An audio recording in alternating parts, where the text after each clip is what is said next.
good afternoon, Sebastian.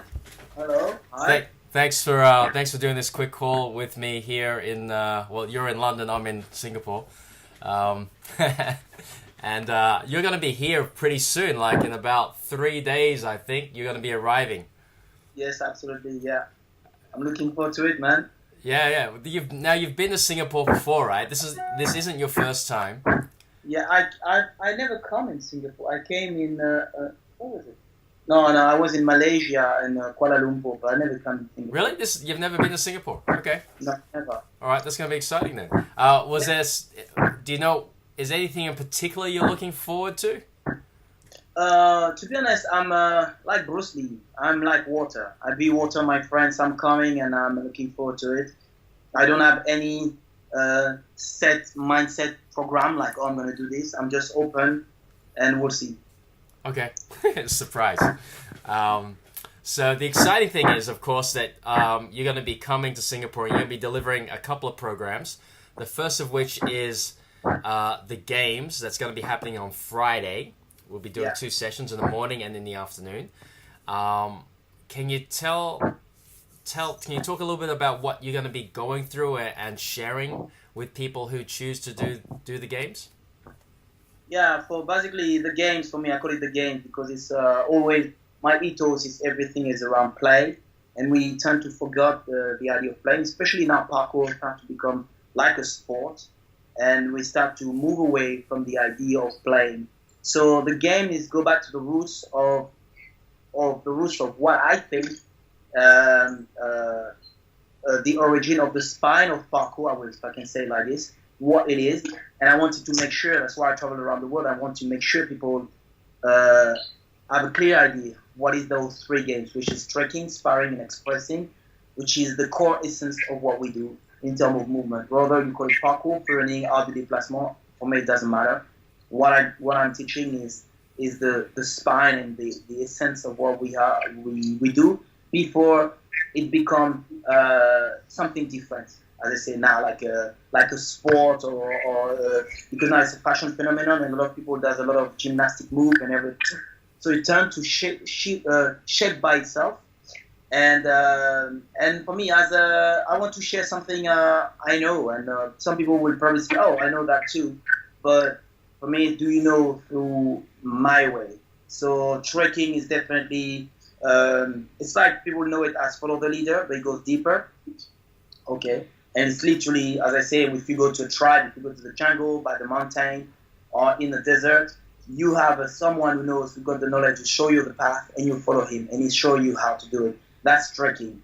That's how parkour from point A to point B is supposed to be done. Okay. And now people spot find one place, they jump, but they don't do much as a trekking. That's what I'm gonna do with the people to show them the power of trekking. Then we've got sparring, which now people talk about competition, and they say the sparring is more like one versus one another person, and it's the kind of like the very in a primal way, not in a competitive way.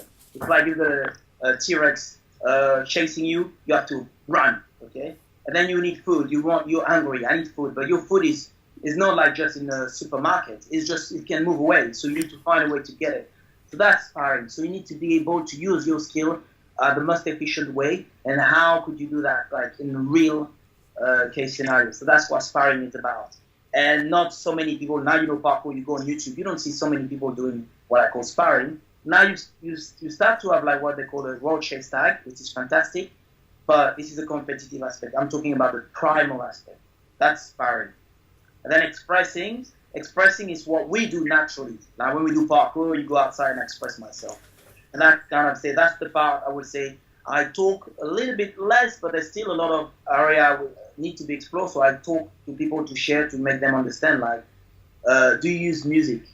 And some people say, no, I'm not using much music. So that's an area I need to be explored, how we can use as much as possible, like the expressing way, with or without using music, with different environments, underwater, with ice, like when I did ice skating. So what would be if I do ice skating with obstacle and stuff like that, with a slope like this? How is it? So that's expressing. How far do we go with expressing, or are we just shape? Or this is the way it is. This is how the founder started it. This is how I see Jackie Chan or Buster Keaton doing it. So that many people have many influences. But do we stick to that, or could we express ourselves more? That's it. So trekking, sparring, expressing. All right. Sounds very, very integrated and wholesome. Yeah. And 3 hours, trust me, is super short. It's gonna be like, but I will do my best to give the must. All right. Awesome. Now, a lot of people also wondering, like, at what age can someone come into this for the games, as well as, is there any particular level of fitness? Because that we're watching people seeing your video from things that you've done, like with Casino Royale, the documentary Jump London, Jump Britain, and they go, whoa, this is going to be too much for me. So what do you say to that? I would say they need to have a very basic, simple level of fitness, but whoever is brave to test can come. You don't have to be like super fit. Everything they saw I did in 2006, which now I can see now how long it was. It's not necessary. You don't need to have this level. What I'm sharing is not something for elites. I'm sharing a journey, and especially for the experience, it's an experience. People need to come with the idea of like, I'm going to learn a lot. I can ask a lot, and we can go deep with things. We can literally go deep.